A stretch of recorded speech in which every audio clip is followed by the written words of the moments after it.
Good evening and welcome to everyone. My name is Brooke Moore and I serve as the Vice Chair of the Nantucket Affordable Housing Trust. In the event that a quorum of our members is present, I call the posted meeting of the Affordable Housing Trust to order. Our webinar this evening is designed to bring our attention to the true cost of our island's housing shortage, both to the individuals and families that make up our year-round community and to the community at large. After I read off the list of our panelists, they will each introduce themselves and talk a bit about why they wanted to participate this evening and tell us how they see the effects of the housing crisis in their work. We also will be sharing narrated and anonymous stories from island residents that will be read for you by Tucker Holland and Rima Sherry. We hope these stories will inspire and guide a thoughtful and enlightening conversation among our panelists. For those of you who are attending the Zoom webinar, the Q&A feature will be available for you to ask questions.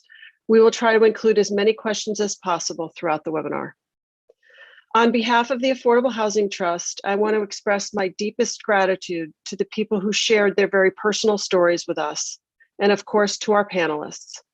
Amanda Wright from Fairwinds, Carrie Bridges from A Safe Place, Kevin Marshall from the Nantucket Police, Michael Kellerman from Fairwinds, Tucker Holland, our Municipal Housing Director, and Rima Sherry from the Affordable Housing Trust. Amanda, why don't you get started? You need to unmute.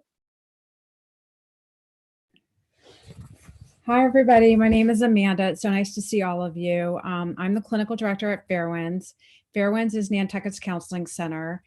We provide 9 lines of service, and some of the services that I wanted to keep people in mind of is our outpatient therapy program for children and adults. We also have an in-home therapy program for children and families. And lastly, we have an urgent behavioral health clinic that's from Monday to Friday, 5 to 6.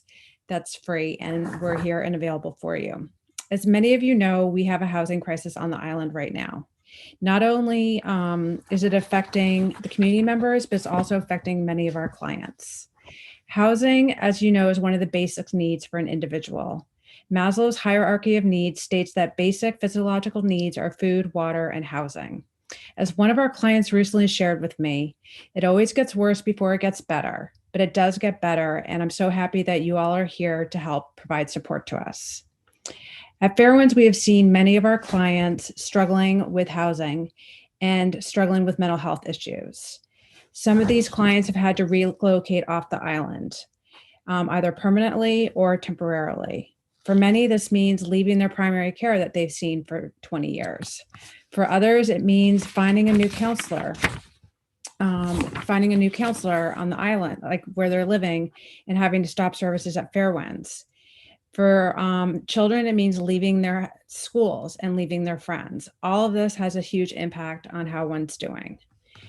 In terms of some recent statistics, 1 in 3 adults report suffering from depression due to their concerns about their housing. 1 in 4 experience sleeplessness because they're concerned about paying their mortgage. 1 in 4 reports that housing costs are causing arguments amongst themselves and their family. Children who've lived in temporary homes for more than a year are 3 times more likely to experience mental health problems. And lastly, women are more likely to be negatively affected by housing and reporting to be clinically depressed. Poor housing conditions can lead to depression and hostility among residents. I know this is very difficult information to hear. However, I think it's important that we recognize that not only is it affecting one's physical health, but it's affecting one's mental health. I've had the pleasure of talking to many people, and they have shared with me that they've ended up in the hospital room because they're so anxious and their blood pressure has gone through the roof. Others are feeling symptoms like depression. They're feeling sad, loss, they're having loss of appetite and decreased energy. And others are struggling with anxiety, with excessive worry. They're not being able to sleep. I want you all to know that these symptoms are treatable, and that by getting some help through a therapist, but also through your primary care and reaching out to the community for help, that we're here and available. I wanted to share that this issue is really important to me. I've been coming to this island for almost 50 years, and I've never seen the housing issue as challenging as it is right now. And I think it's affecting everybody. And I think that it's important that I'm glad that we're here to be able to have this discussion so that we can better educate people about how we can help them. Fairwinds is here and available to you. We're here to meet you, to listen and help and meet you where you're at. We are here to provide counseling. We're also here to help provide referrals to other services. If you need help, please reach out to us. We can be available via phone or text, and our number is 508-228-2689. Thanks, Amanda. I'm going to ask Carrie Bridges to introduce herself. And Amanda, if you can mute. Hi, everyone. I'm Carrie Bridges with Safe Place. Safe Place on Nantucket is a domestic violence and sexual assault advocacy center here on Nantucket. We have been here for over 25 years, and all of our services are free of charge to anyone on Nantucket who has experienced domestic violence or sexual assault. So the reason we are here today and wanted to join this group is to this housing crisis causes any domestic violence and sexual assault survivor to be re-victimized, because there's just no place to go. There's no shelter here on Nantucket. There's no affordable housing for them just to move quickly into, even for a short period of time. So similar to what Amanda was saying, a lot of times these survivors have to move off of island. Same kind of thing. They have to move the children. They have to move their primary care. They have to move their counselors. So this is an ongoing. And as Amanda had said as well, this is the worst I've ever seen it. I was born and raised here, left for about 35 years, and just recently came back in 2017. And I've never seen anything like this before in all of my travels in the military. So it was definitely eye-opening when I came back.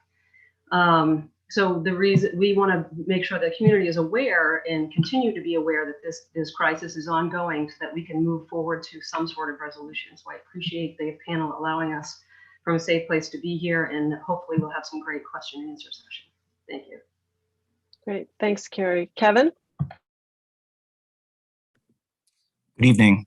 I appreciate being a part of this panel, and I echo a lot of what Amanda and Carrie both have said. My name is Kevin Marshall. I'm currently a patrol sergeant for the Nantucket Police Department. I've been here now for 18 years, which is scary to think. I also have put a lot of emphasis and focus on the development and implementation of the community service section.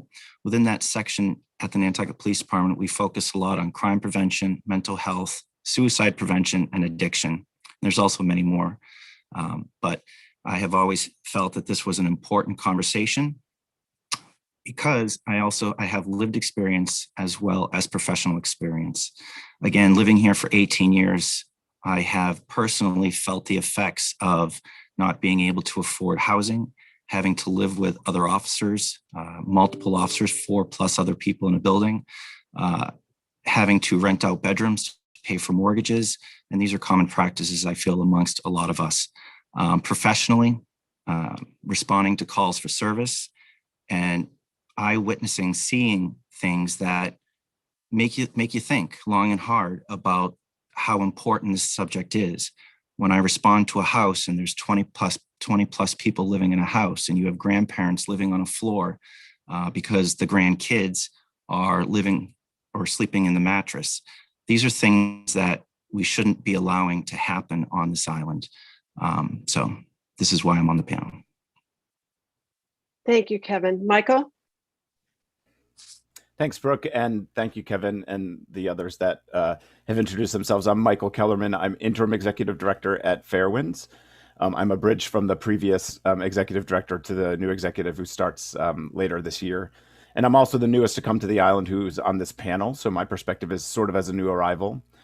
In my career, while I have spent the last 7 years or so in behavioral health, before that I was working in affordable housing and community development. And part of what attracted to me to work in the mental health setting was how deeply connected this idea that a simple, decent place to call home is a human right was, and how deeply connected it was to the health and wellness of communities that I was participating in. So in my time on the island, I've had also a chance to help launch the behavioral health community assessment project that is underway, which is really intended to identify the gaps in Nantucket's safety net, which I think will come up in conversation tonight as well.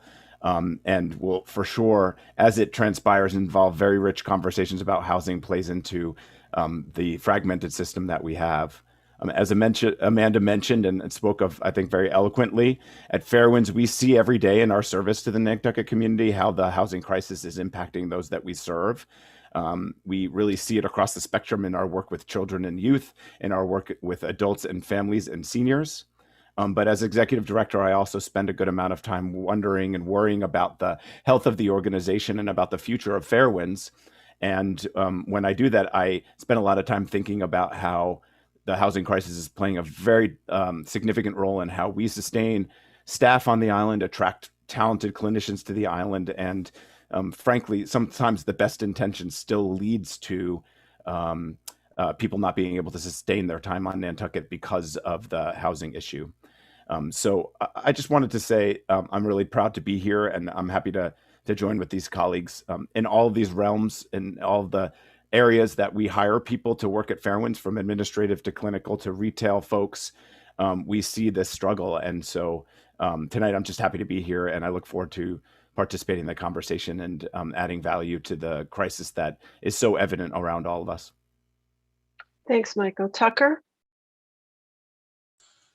Thank you, Brooke. I'm Tucker Holland, the Municipal Housing Director for the town, and I am very honored to be part of this panel. I think I'm going to learn as much from this panel as I might contribute in providing information and facts about what's happening with housing here. Brooke had asked us to talk a little bit about, why are we here? What brought us to participating tonight and in this work in general. And I came across a quote that kind of summed it up for me, and maybe for some others on the panel. And the quote goes, "I believe we are in this together. These are not just words. The truth is, on some level, when you hurt, when your children hurt, I hurt. And when my kids hurt, you hurt. And it's very easy to turn our backs on folks who are hungry or folks who are sleeping out on the street. And we can develop a psychology which says, I don't have to worry about them. I just need to worry about myself. But what I believe human nature is about is that everybody impacts everybody else, maybe particularly on an island 30 miles out to sea, and in all kinds of ways that we can't even understand. It's beyond intellect. It's a spiritual, emotional thing. So I believe that when we do the right thing, when we try to treat people with respect and dignity, when we say that no child who is hungry, or excuse me, when we say that that child who is hungry is my child, I think we are more human when we do that. And that's kind of why I'm here tonight. Thank you, Tucker. Rima, you want to say a few words?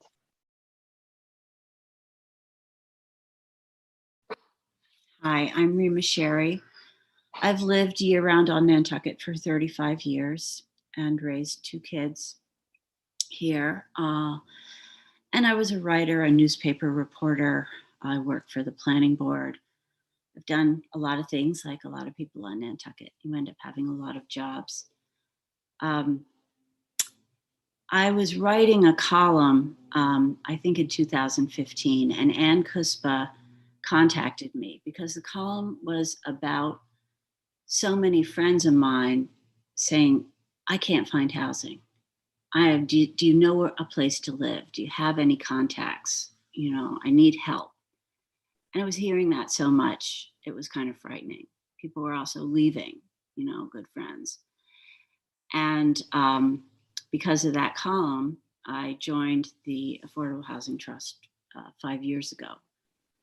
And I'm really proud of the work we've done. I am really grateful for the people that I serve with, especially Tucker, who's so eloquent with that amazing quote. I came to Nantucket and I was in love with the place instantly when I was 16 in 1975. And after I lived here, it didn't take long before I realized I was in love with the community. The community is what keeps me here. The love and care and support that this community offers is amazing. And I felt that directly when one of my kids had a very serious accident. And I was in pediatric ICU in Boston Medical Center, and I got a call from Nantucket. And I knew, that people were here for me. It was just, so working on the trust is one of the ways I give back. This is an important issue. It's been an important issue for far too many years. We are making progress, but we need support. We need support from the community for the efforts of the trust and the other housing organizations on the island that we work with. And we are doing these outreach programs such as this one, so people understand what's going on. So like Tucker said, you can't turn your back on it. You need to understand that your neighbor is suffering. You may not know it, but they are. So that's why I'm here, and that's why I'm going to read some stories that were submitted. Thank you. Thanks, Rima. So I'm going to ask Rima to read our first story. All right. In 2019, I was hired by Fairwinds. As long as I was able to start within a month, the housing question wasn't a problem. As I said, I'd make it work. I knew if I sold my house back home in New York, I would at least have a little savings to tide me over for a year to pay rent while I looked for permanent housing. I was told about the Nantucket Shuffle, and realtors would say, get ready to move 6 times in a year and you'll never get anything for less than $5,000 a month. But I was determined to make this work because Fairwinds gave me a full-time job and a chance. When I looked into rentals that were averaging 4 times what my mortgage back in New York was, I knew that this was not going to be something I could continue doing after the first year. Every penny I earned selling my house could not possibly go into my rent. I negotiated with my landlord for a 2nd-year lease, although the stress of that was unbelievable. I said to my husband, we have to figure out a way to buy something because paying this amount of rent will force us to move off island. Starting a new job, working from home due to COVID, paying for 2 storage units, and negotiating for an affordable lease created sleepless nights, fatigue, and stress at home and at work that I've never experienced before. Even though my home is secure, the rent leaves me with little spending money for needed staples. I heard about the covenant program, and my husband and I were approved. Crunching the numbers to buy land, a modular home, and the build out created an entirely new level of stress for us, which is now making us wonder if this can really actually happen. The numbers are beginning to exceed our budget. Add in the fact that we have less than a year on our current lease. Sleepless nights, incredible stress, and difficulty concentrating at work are now back in the picture. I'm not good with numbers and financial things, but when affordable housing is based on a percentage of the median income in a town, and a large majority of the people in that town have incomes in multi-millions of dollars, those numbers affect what becomes considered affordable housing. Now, mind you, even though I qualified for the Covenant program, affordable housing on Nantucket begins to be something that is not affordable for someone with an income such as mine and my husband's. When asked if I wanted to participate in discussion about the housing crisis, my answer was a definite yes. Fairwinds is my home. Nantucket is my home. I have no interest in going anywhere else. I can't understand why good people, well-educated people, hardworking people who are desirable and needed on this island have such a hard time getting housing. Thanks, Rima. And then I'm going to have Tucker read another brief story.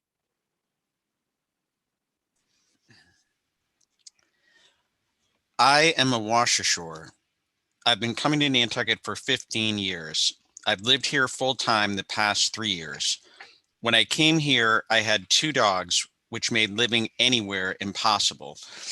I've moved 6 times in the last year because of winter rentals, houses being sold, and many other reasons. It's made it so hard to stay.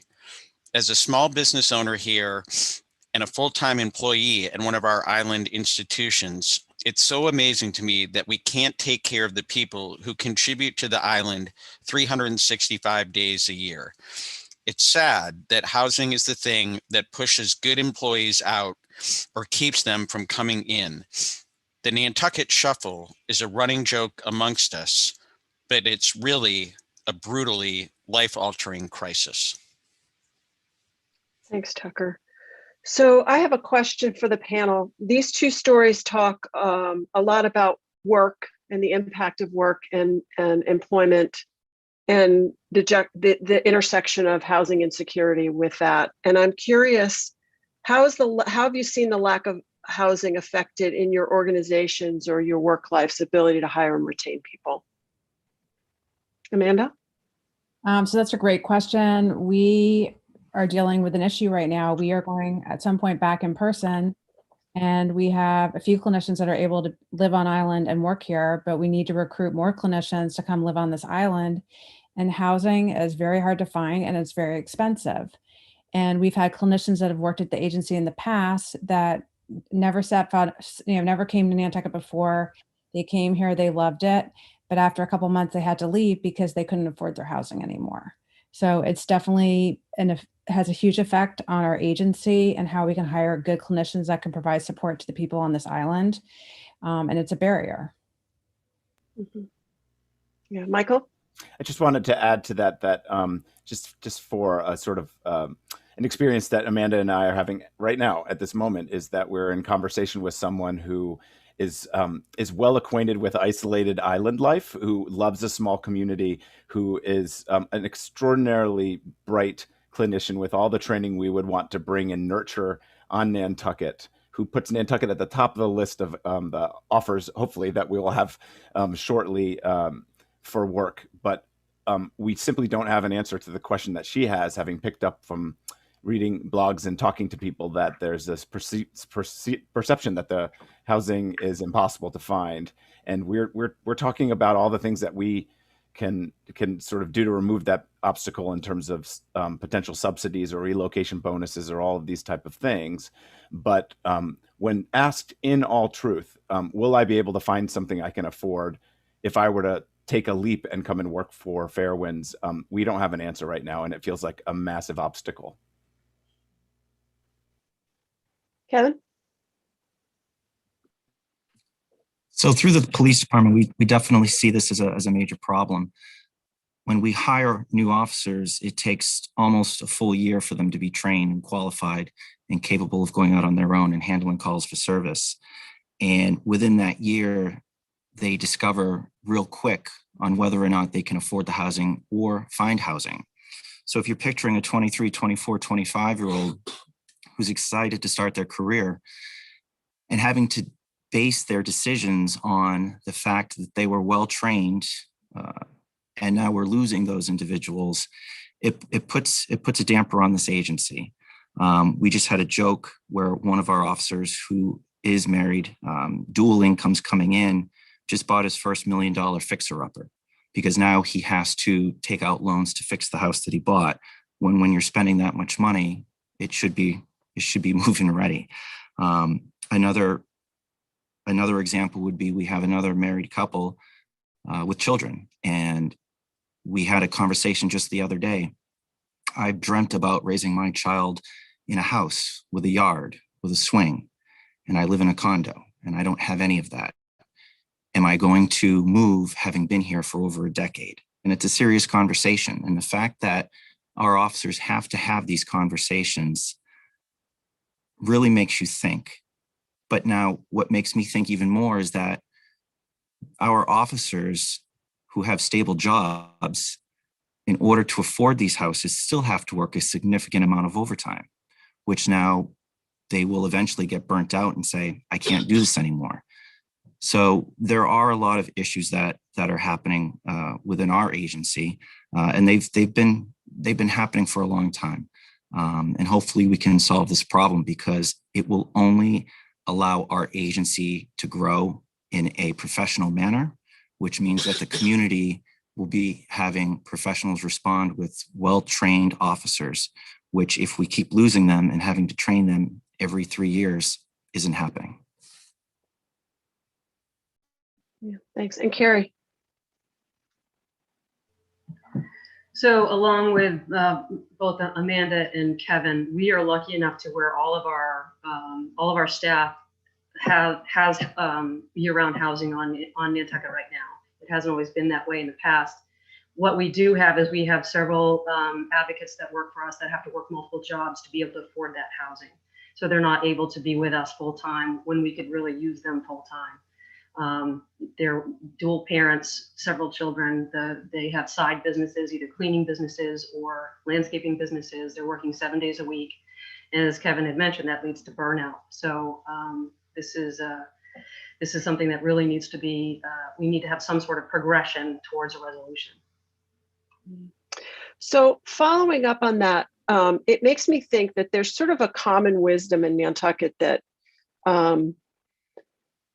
everybody's supposed to have 2 or 3 jobs. It's just the way it is. And I would love for you guys to talk a little bit about Kevin mentioned it a little bit, and we've talked about burnout, but what have you seen among your employees when they're trying to do this important community work, clinical work, and also have to have like the side gig? Kevin? Well, speaking for myself, there isn't a week that I work that I don't work overtime, whether it be on details or whether it be overtime. Now, granted, I love what I do, so that's a different story, but there's a lot of individuals that are working 3 or 4 details a week, standing in the roadway or working overtime and having to deal with these calls for service that in general will burn someone out if they're continuously dealing with that. We had a concerned citizen just the other day question the response of one of our officers, saying, it's only May, and if we're having officers that are getting stressed, then that's not good. When in fact we are already working overtime. We are already swamped with details. If you've driven around the island, you'll see. And you'll see the same body standing out there, A, because we don't have enough officers, but B, because they can't afford where they're living. And they do have to work these. They're obligated to work these in order to pay for the housing that they're in. And that's not a sustainable program. Michael? Just wanted to add that I really see it through the Fairwinds lens as a quality of life issue. On one hand, a beloved clinician who's probably one of our most senior and experienced clinicians who can really be entrusted with some of the really most critical cases that we see at Fairwinds, lives in Vermont. She was here for a very long time, but lives in Vermont simply because of some of the pressures that we're talking about tonight. The pandemic has made it possible through telehealth, and who knows what the future looks like, that they continue to serve the community that they called home for a long time. But that's just a reality. It's part of the revolving door that we would like to close at some point, to be able to better sustain the quality of our services. But the other thing I'll say is that I think there's a distinct difference between the richness of having a varied career on Nantucket, where you have many different sort of roles to play, and the necessity of working far more than an individual can really sustain and raise a family and take care of their own health needs in order to meet that goal or that demand of being able to afford housing. I think that's a very distinct difference that has popped up in a lot of conversation. Okay. Great, thank you. That was really interesting, you guys. Tucker, do you want to go ahead and read our third housing story now?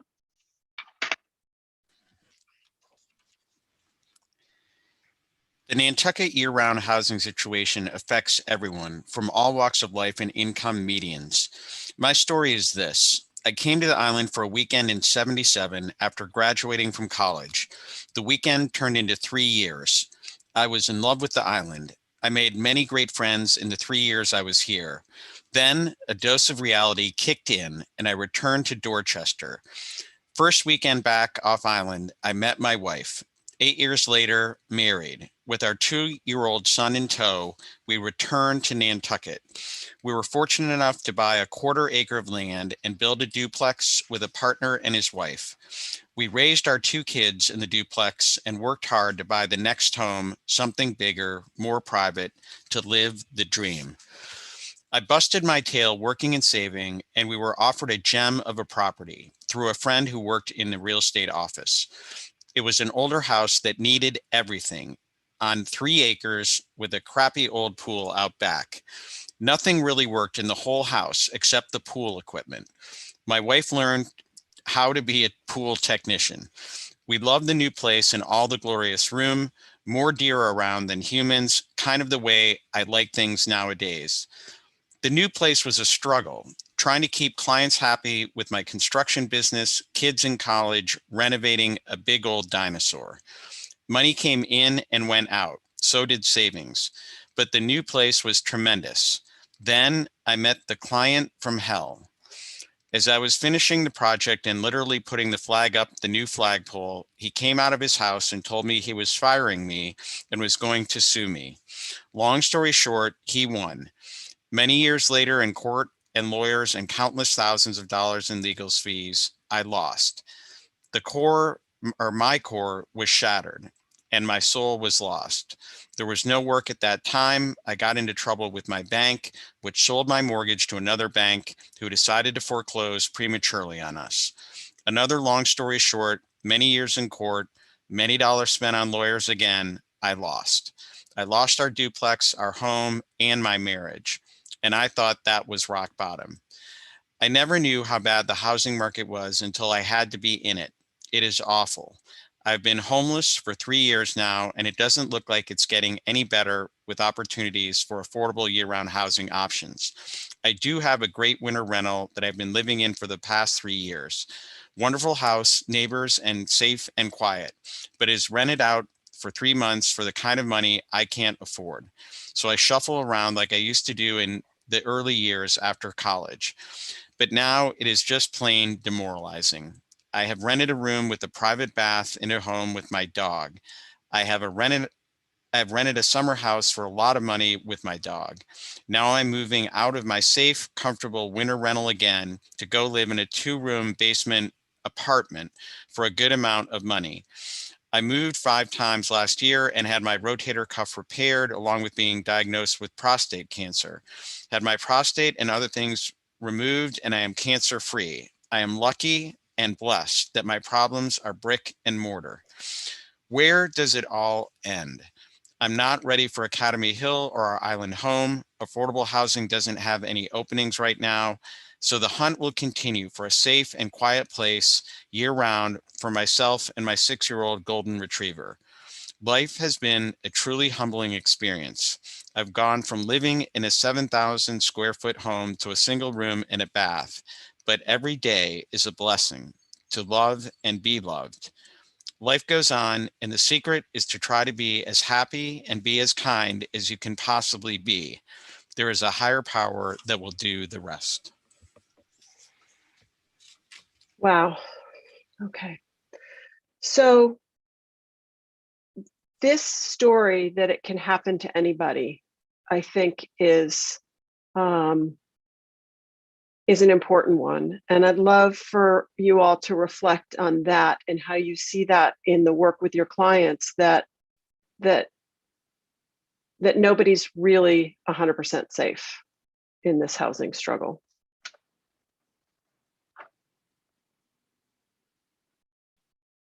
Carrie?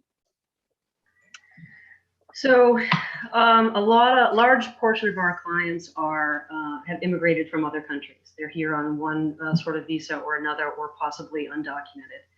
So part of the process with domestic violence or sexual assault is that the abuser is in control. So if the abuser makes that person leave, then not only have you added the fear of physical harm for you or your children, but you've also added the homelessness portion of that. There is no shelter here on Nantucket. We actually have to move them off island to either the Independence House or Penelope's house, depending on if it's male or female. And even those beds are very few and far between whenever we can get them off the island. But as far as getting them to not return back to the abuser, that is our biggest challenge, is because that fear and insecurity of, am I going to be living in my car for a month? Is it just going to be 3 weeks? Is it going to be a day? What about my children? How can I get my children to bathe? What if they go to school and they're dirty and they call DCF? What if, there's a lot of what ifs in there. So just adding that fear of homelessness on top of what they're already going through is going to have not only long-term effects on them, but also their employment and their children and their education and any other life events that happen in the future. Thanks, Carrie. Anyone else have a thought in this direction? Okay. Rima, do you want to read number 4? Sure. I've lived on Nantucket for 12 years after moving here from Central America with my husband. A few years after we arrived on Nantucket, my husband and I divorced. I am now a single mother with 3 children, 2 boys and a girl. My husband kept all of our documents, so I am unable to work a regular full-time job. Currently, my children and I are living in a 1-bedroom apartment. My mother was able to come and stay with us to help me with the kids so I can work. Our apartment is very small, but it is all I can afford on one income. My mother and daughter share one bed while I work nights, and my 2 boys are on a pull-out couch in the living room. I am able to sleep in the bed once they all go to school. I am terrified every day that I will lose my job and be evicted. I cannot afford to move anywhere else. My children have been raised here since they were small, and I don't want to move them away from the place they know. My ex-husband has moved back to Central America, and I do not receive any support from him. And Tucker, how about the following story?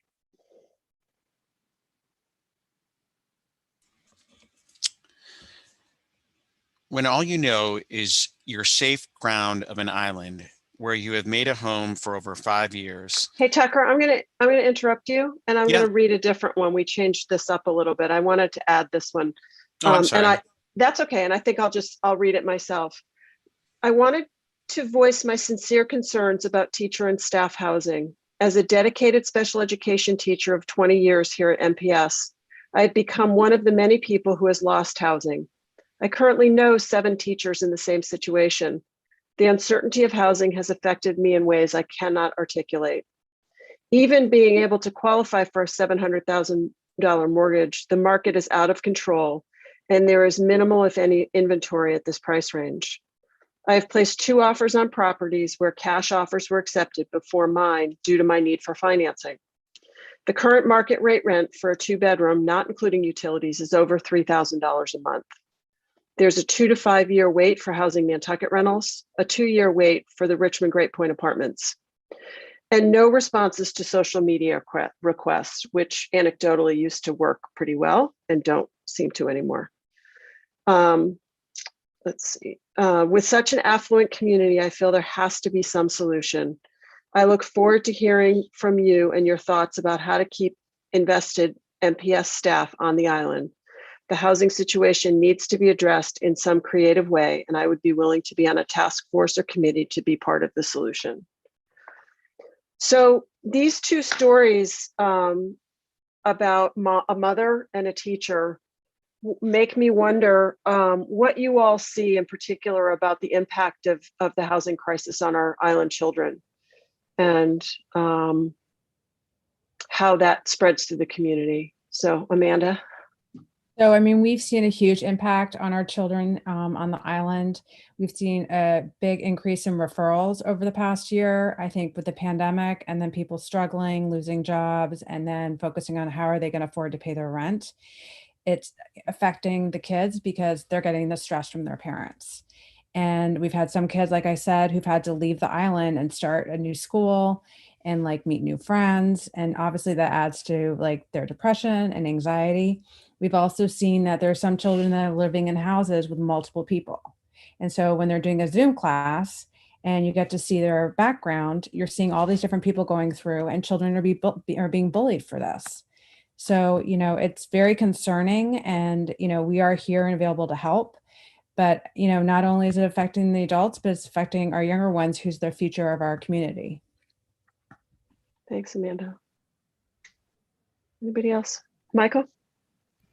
Yeah, I just wanted to add a little bit to that, too. The core of the Fairwinds mission is to support people that come to us regardless of their ability to pay or insurance status or language spoken or immigration status. And I say that not as a plug for Fairwinds, but as a way of saying it's been that way for 60 years. That was a decision this community made. That was a bold decision this community made when they saw what was needed many years ago, and has sustained that since. And, we think a lot, especially right now after this last year and a half, about what our youth have experienced and how scarce life has become for some of these kids. And, there are lots of words the psychology world has developed over the years: a stable, secure base, all these things to describe the basic building blocks of a stable life upon which you build richness and experience and productivity. One of the things I was thinking about is there's a researcher out of Princeton that has dedicated his life to proving that effects of scarcity, of having less than the basic elements of stability, that it changes the brain, especially for kids. It changes the composition of your brain and the composition of your life. And, housing stress is unavoidable stress. It's the type of stress that you can't turn away from. And it affects parents' abilities to be present for their children. And it really tells a story, I think, about what a community values when you really look at a crisis like this. And I just wanted to reflect back on, I get to serve an organization that is the response to a crisis that was perceived, and we're not doing enough even so. But I know we're going to shift to some conversation about what is possible, and how a crisis might be a crisis, but there are solutions and there are ways to affect change. But I do think it's all interrelated when you think about the multiple types of crisis that there are on island. And I know I remain very hopeful that there's a lot that this community can do that would take that bold and courageous type of step that has happened in many other ways to provide the safety net that we do have. That's right, Kevin. I would just also add that when you have testimonies like this that are providing you with numbers, and you have single moms who are trying to work and be home for their children, oftentimes they're not. And it's not because they don't love their children, but it's because they have to afford the rent that they can't afford unless they go to work. And so that plays a significant impact on the children's lives, where we respond and we find that there is a child home alone, that we begin to question, okay, well, what is the appropriate age to leave children home alone? I know that DCF calls for service this year have gone increasingly up, and not all because of this, but it does play a significant impact when you have parents that the only way they can pay the rent is that they have to leave their children home alone, or leave the oldest adult or oldest child home alone to watch the younger one. And at that, they're still very young and questionable on whether or not they should have been left home alone. Thanks. Thanks for that. Anyone else want to wade into this conversation about the kiddos? Okay, so Tucker, now I'm going to ask you, Rima, I'm going to ask you to read the next one, number 5.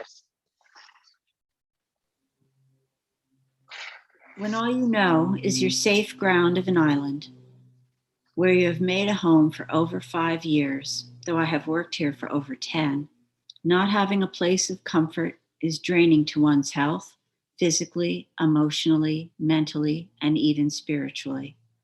Losing your housing will turn the best person into a worst enemy. It will cause depression, not knowing where you and your family will sleep. I had a household of 6, including 2 infants, one just under 4 months old. I was told to leave because I let my landlord know that I was pregnant.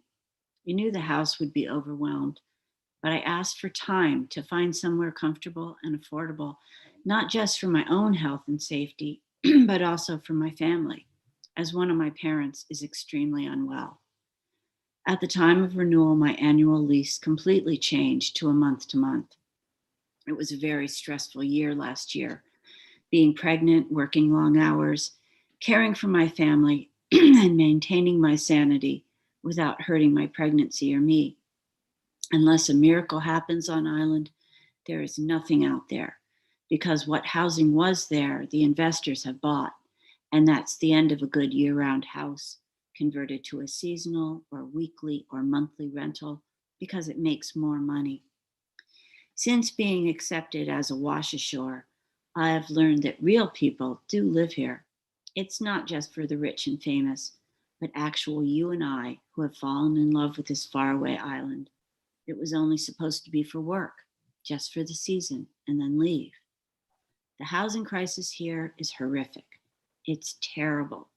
It will make you lose sleep and bring on stress, headaches, and high blood pressure. As I said before, the best person can turn into their worst nightmare.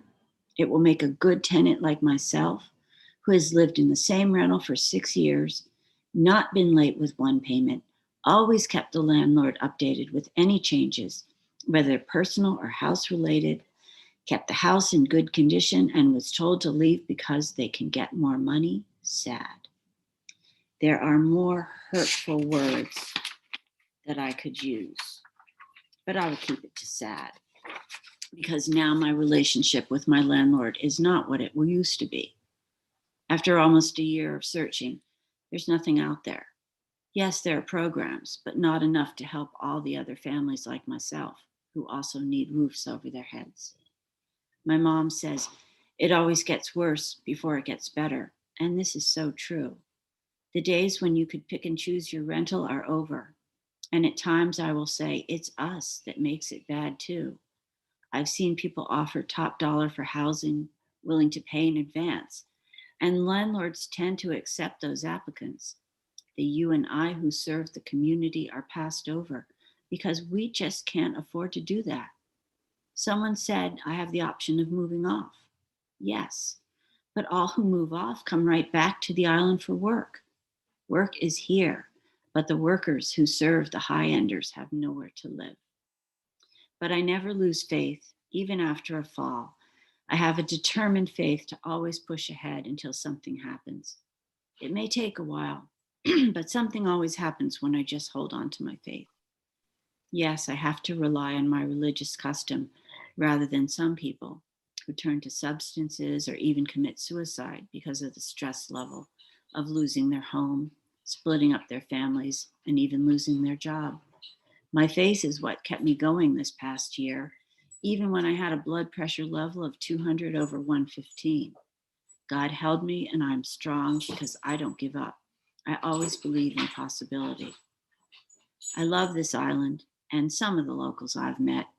You can't say you like everyone, but honestly, the people who show you gratitude are not always the summer folks. It's the you and I that live here and make it our home. Thanks. So when I hear that story, I think about how much worse it seems to be getting, and I'm curious whether that's what you're seeing, and how is that reflected in your work? Carrie? So I think part of that is I'm not sure who had mentioned it, but the waiting list. So the waiting list for any kind of affordable housing in the developments that are currently and still being built. Several years, and I believe there's still a lottery that's going on for some.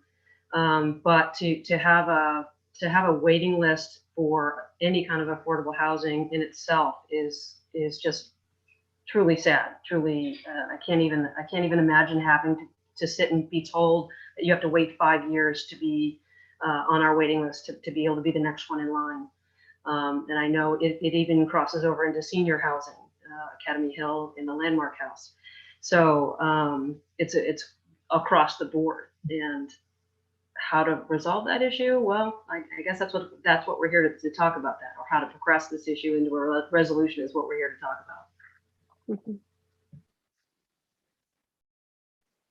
Anybody else want to talk about the signs of acceleration? Yeah, Amanda. I think we all know that this housing crisis has accelerated, especially over the past couple of years. I think what's important with that story and the message that's being said is, as hard as it is, people still have faith and they believe in this community. They moved to this island because it's a special place. People call it the happy place. There's a lot of reasons why people are still living here and want to stay here. And so I think that although we are in a crisis situation, I think forums like this allow us to people to share their stories and for us to be able to share, what's out there and that there is hope. And we have to believe that. Yeah, Kevin, and then Michael. I think it's important just to go over the fact that we're not talking about one group, that those individuals that have what others may call secure jobs still are struggling themselves. And you have individuals from this country, individuals from other countries. It's not one specific group that we have to talk about. And I think that shows the significant crisis that we're in. When you have a secure job and you can't afford to live in the town that you're working in, that tells you that there is grave concerns.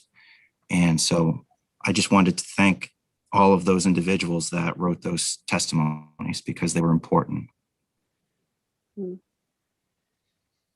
Michael? Thanks. And I think for every one of these testimonies, there are a multiplier effect of other voices that we know that are sharing the same sort of issues. Just on the topic of the question, one of the things that the trends that I've certainly noticed and is a topic at Fairwinds is what I call sort of the nonprofit scramble to raise money and find resources to provide some certain benefits to be able to ease the housing crisis on staff, to be able to keep your mission moving forward. And I think it's a trade-off. First of all, it's hard to really keep pace with escalating costs, and you might wonder if you're contributing to escalating costs if you're sort of playing in trying to make that happen. But I also am concerned about the trade-off there. We should be spending our time thinking about allocating resources to better serving the community needs and to carrying out our mission. I think a lot of us are spending a larger percentage of our time trying to find some way to ease the stress on staff in the housing crisis, as opposed to keeping our eye on what we are here for. Like a second job for the organization to manage the housing. That sort of speaks to me or invites a question in my head about in our unique geography, in our unique real estate environment, how do we often see problem solving as an individual thing, that individuals need to solve problems for themselves. And I'm wondering, how do you all see the role of the community in this as opposed to individual employers or individuals themselves?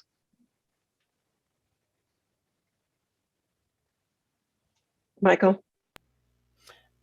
I think in our work every single day, we're reminded that when people feel like they are on an island, that they are alone, that they don't have a support system, that they feel paralyzed, that they don't know what to do next or how to turn a situation around. And I think the same is true for a community. I think early on into this conversation, there was a conversation about how the crisis feels so big and insurmountable, almost like you're at base camp looking up at Everest and wondering how are you going to solve this thing, that paralysis can happen in a community when it's facing a crisis, as opposed to bold decision, courage, loud voices, and recognizing that together it can be solvable. So I think it can only happen through collective action, and Nantucket is a very unique community. I've served Philadelphia and lots of the poorest communities in Philadelphia for years leading up to Nantucket. And before that, I was in Texas. And Nantucket has a different chessboard to play with in terms of how its community is able to go into action. And I think this is a crisis that needs to be solved, and I think it's solvable. Or at least that's the perspective that I hear often from people when they start to think outside of their individual experience.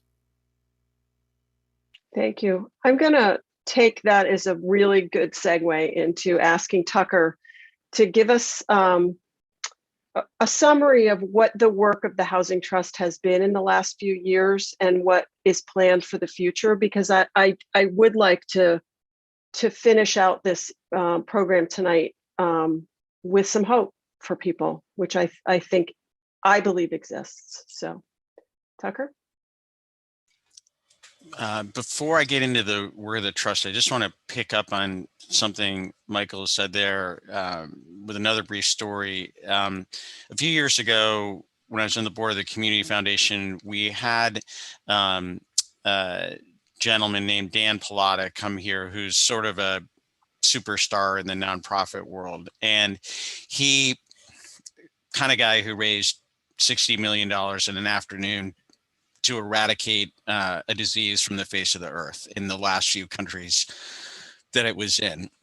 And so he came and he gave the keynote speech, and then he participated in a panel at the end of the day after listening to the conversation amongst the, all of the nonprofits on the island effectively. And he reflected on what he'd heard that day. And he basically said, you are in a very unique position, given your geography, given the financial strength of your town, and given the philanthropic community that you have associated with this island, which basically any place in America would love to have. And he says, you can solve what are otherwise systemic problems in other places around the country. You have the resources. It's just a matter of will. Do you want to do it? And I firmly believe that. And I think the community, starting in a big way in 2019, when it voted 25 million, a significant number to go toward housing, made a down payment on the work that needs to happen. And so I can talk a little bit about where that 25 million has gone. Largely, it has gone to acquire scattered sites in suitable locations with easy access to goods and services and employment and schools that can house what we call pocket size developments, where the plan is to be developing rental housing to serve a variety of income levels, a full range. And over the course of the next couple of years, we're looking across these 5 sites to be adding 150 homes, in effect, to the year-round community. And in order to keep that process going, there are some articles before town meeting this year, which would provide, we've acquired the land, we've actually funded the development at one of those sites, 31 Fairgrounds Road. But in order to subsidize the development at the remaining sites and be able to have affordable rents to year-rounders at a variety of income levels, there is additional subsidy required. I mean, there's just no getting around in a place like Nantucket that it takes subsidy to create housing for the year-round community. And Nantucket, I love what Michael was saying earlier about bold and courageous. Nantucket has done a number of bold and courageous things. We've done it with conservation of open space.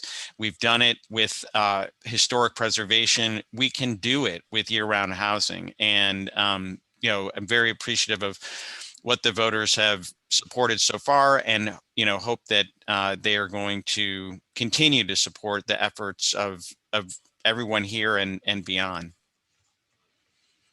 Yeah, Tucker, do you want to talk a little bit in detail about those sites and locations? Because I think for folks who haven't been following as closely, it might be helpful to hear. Yeah, sure. I mean, I don't want to put the audience to sleep, but I do want. I can briefly touch on, we are, the Affordable Housing Trust has invested over $10 million in developing 22 units in partnership with Housing Nantucket and a local developer, Billy Cassidy, at 31 Fairgrounds Road. That is a project that's slated to come online next year. In addition, we've acquired sites at 135, 137 Orange Street. I mean, it's walkable living at its very definition. And that is another site, while it could actually support more units under local zoning, we're looking at developing approximately 24 units there, including some senior-oriented apartments, which is one of the things that we hear about, that there aren't enough options available for folks who would fall into that category. In addition, we just closed on acquiring land from the University of Massachusetts over off Vesper Lane, another site. Michael and Amanda know this location very well, where we will be developing approximately 18 units of housing 2 years from now. And finally, we are working with the Richmond Group that, as folks know, have been developing year-round rental apartments on Old South Road to, frankly, accelerate some of that production. I mean, we need the housing now. And so this is an effort and a great opportunity to simply allow that to happen.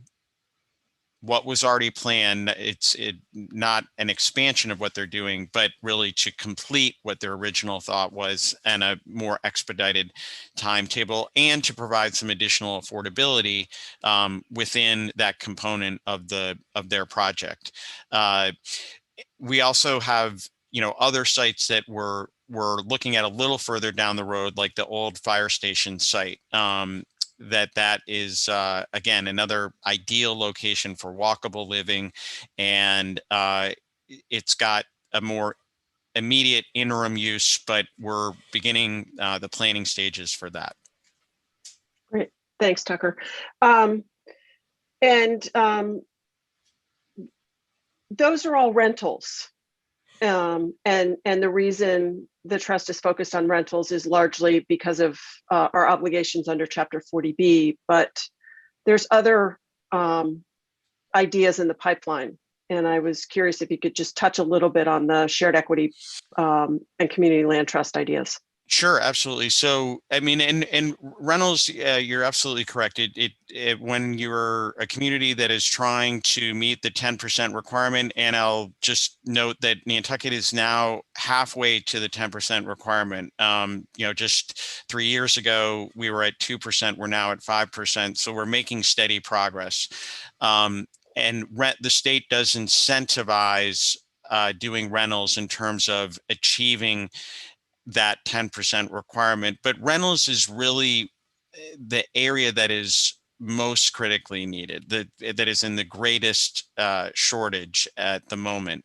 But as you point out, we do need ownership options. And so the trust has been working very diligently at developing what we're calling a shared equity program that might get instituted under a community land trust model, much like the Island Housing Land Trust on Martha's Vineyard, which in effect takes the land cost out of the equation permanently in a home ownership situation. So again, it would be ultimately designed to serve a variety of income levels. But that's a program. When you're talking about ownership, I mean, rental is hardly inexpensive here to develop, but when you're talking about ownership, it requires even more dollars. And so that will require a steady, ongoing stream of revenue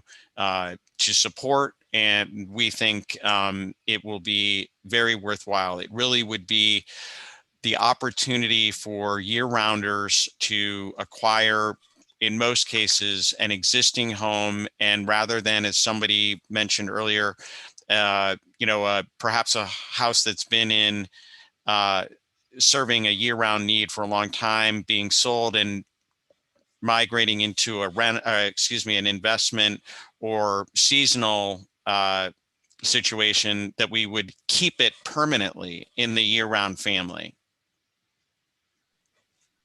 Thanks, Tucker. Rima, I want to ask you to describe what people watching tonight might be able to do to help themselves, to help solve the problem as individuals.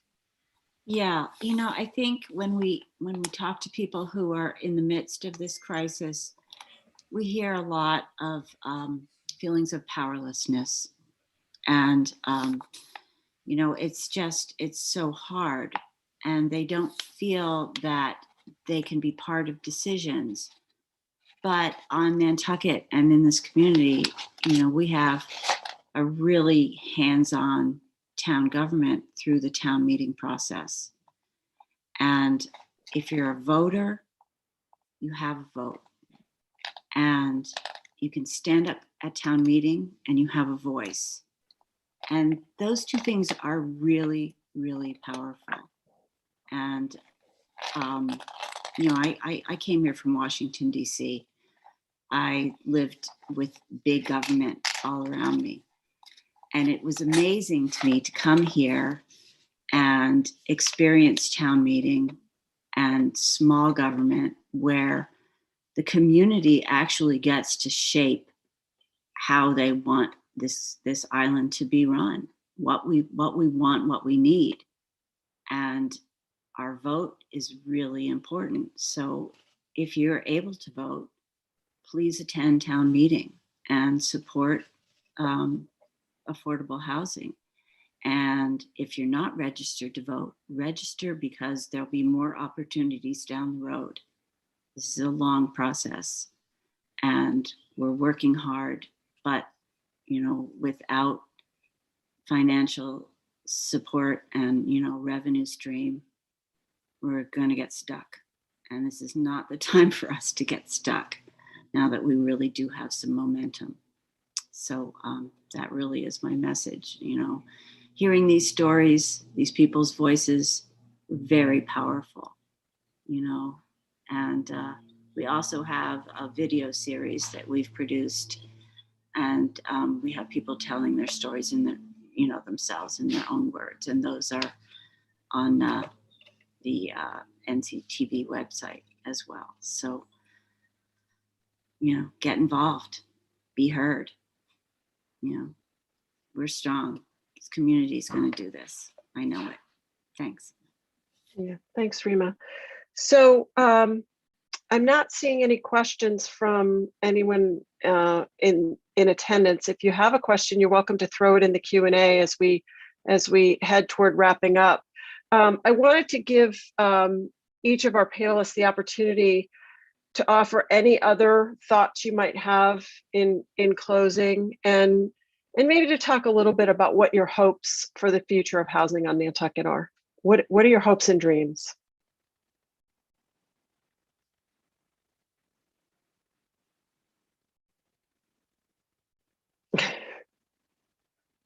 Michael? I'll start as the outsider on the panel. I've been so lucky and so fortunate to spend this last really 8-9 months working in Nantucket and being part of some really cool opportunities. I mentioned before the community assessments that's happening. There are such committed constituents in this on this island who are so passionate about changing the system from multiple perspectives. And so, I'm a kind of a history buff, and I loved coming here to learn all the different ways throughout Nantucket's history that it's been the place that gave birth sometimes to social movements, that embraced really radical ideas that shifted the narrative. And so I just wanted to say, I'm emboldened by how solvable this crisis is. And I'm amazed at how decisions are made in this small community. And so thanks for having me, to share a short perspective on Island, but coming from other communities, I think there's a lot of reason for a good amount of hope that as Rima said, that the momentum that's underway can be accelerated. And clearly the stories that were shared tonight show that momentum is only part of the path to solving the crisis. Thanks. Amanda? I just wanted to share, I think this has obviously been a very challenging year and a half with the pandemic and everything else that's been going on. And I always feel out of struggles, there is hope. And I believe that conversations like this and the fact that we have this amazing community assessment that's going on, that's kind of figuring out like what's working on the islands, what's not, like, what do we need to do to make our island better, are all positive things. I mean, change is hard, but I believe that the more we do things like this, the more things are the word's gonna get out, and we're gonna be able to continue to help everybody on this island. And I mean, Nantucket's a special place. I mean, I've been coming here for a long time, and it's still gonna be a special place. And I think we just need to continue to believe, speak up, and like work together to find more housing options and help the community. Thanks. Kevin?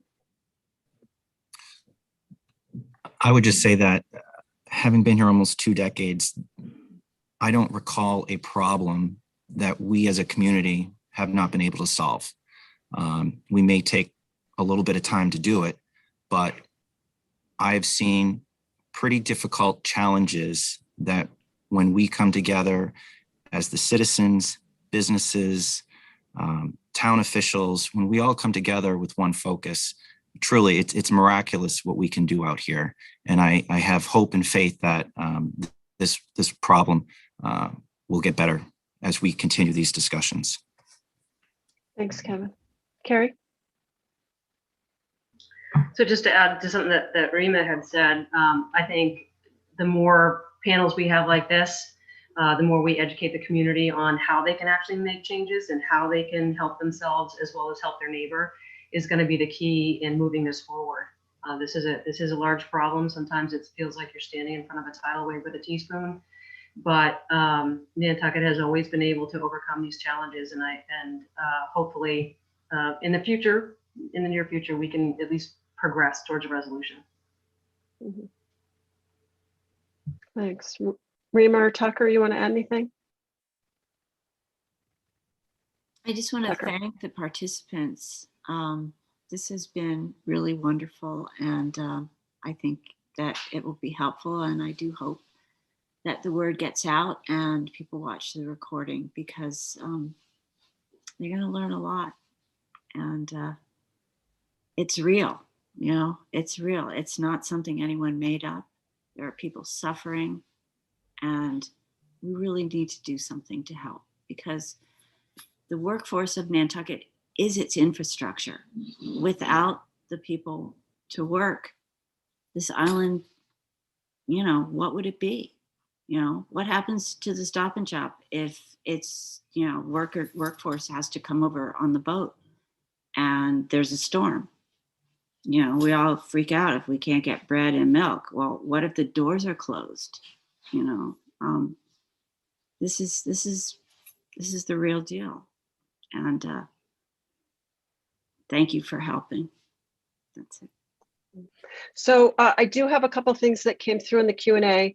A comment from Vanessa. It says, "I and my family love Nantucket. I cannot count how many times we've had to move out. We've been living in a small but very cozy cottage for 6 years. We hope to be able to purchase our own home on island someday." And then a question, when you talk about the rentals that are coming in the next 2 years or more houses to be built by Richmond, what are the affordable prices going to be for them? Current prices are not affordable at all, and they only seem to be going higher. I think, Tucker, it might be worthwhile to talk about affordable and market rate units and the difference at Richmond and in the developments that are in process for just a second, if you wouldn't mind. Sure.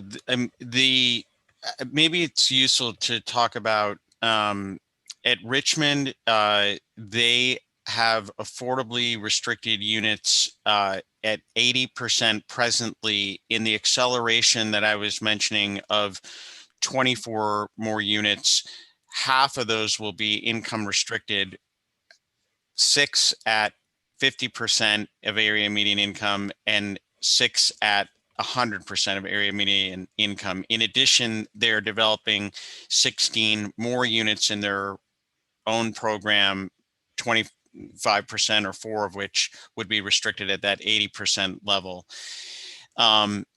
Similarly, with 31 fairgrounds, every unit will be restricted at 80%, 110%, or 150% of AMI. And I know to use all these percentages is sort of jargon in a sense. But I think the point I'm trying to make is across what the Affordable Housing Trust is doing, these rents will be restricted at a range of affordable levels. And I think the thing to do maybe is give my email address, tholland@nantucket-ma.gov, and I'm happy to provide more specifics to someone about dollar amounts and where folks might fit into that spectrum of income levels. And I think as a general rule of thumb in the world of affordable housing, it's considered affordable if your cost of rent or mortgage and basic utilities is no more than 30% of your gross income. And sadly, on Nantucket, a very, very large percent of our renters their housing cost burden is exceeding 50% or more of their gross income. And we know that that's not sustainable for folks. And that's why we do the work we do. So I really want to thank you all on the panel for the time and energy you put into this conversation tonight. I want to reiterate my deep gratitude to the folks who sent us their stories. It's very, very hard for people to reveal their struggle in a public manner. And, Rima mentioned the housing videos that we've recently released. Those folks as well, with just extraordinary gratitude for your willingness to share with the community what it's like out there. Because I think for folks who have secure housing, sometimes it's hard to really understand the depth of what this does to you and your family when you live every day not knowing if you will have a roof over your head next week, next month, next year. And on that note, I'd like to say thank you for everyone who joined us this evening as an attendee, or if you're out there listening on YouTube or NCTV 18 Live. And please share the link to this YouTube video later. And it is our plan to have this entire webinar subtitled in Spanish and Portuguese versions for viewing later. And we will broadcast out in the community when those links are available to share with our full community for whom English is not their primary language. So thanks to you all, and onward and upward toward town meeting in another week and a half. We'll see where we land. Thanks, everybody. Thanks, Okay. everybody. Thanks, everybody.